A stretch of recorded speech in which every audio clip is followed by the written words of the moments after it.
শস্য মাছ, পাবদা মাছ,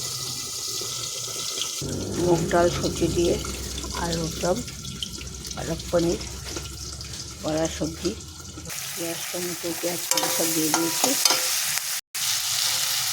এখন সবজিটা তেল খেয়ে দিয়েছে। এখন শস্য বাটা দেবো, শস্য আর পোস্ত মিলিয়ে পেস্ট করে দিয়ে দিলাম। শস্যটা বেশি ভাজবেন না, বেশি ভাজলে পিঠে হয়ে যায়। একটু হয়ে গেলে তারপর দিয়ে দেবো মাছগুলো। ধনে পাতা আর কসুরি মেথি দিয়ে দিয়েছি। পাবদা মাছটা তো বেশি লাল করে ভেঙে যাবে, তাই একটু মশলাটা ঢুকলেই মাছটাতে নেমে রেখে দেবে। পাবদা মাছটা আমি থালের মধ্যে ঢেলে রেখেছি, তাহলে দিতে সুবিধা হয়। খুব নরম মাছটা ভেঙে যাবে।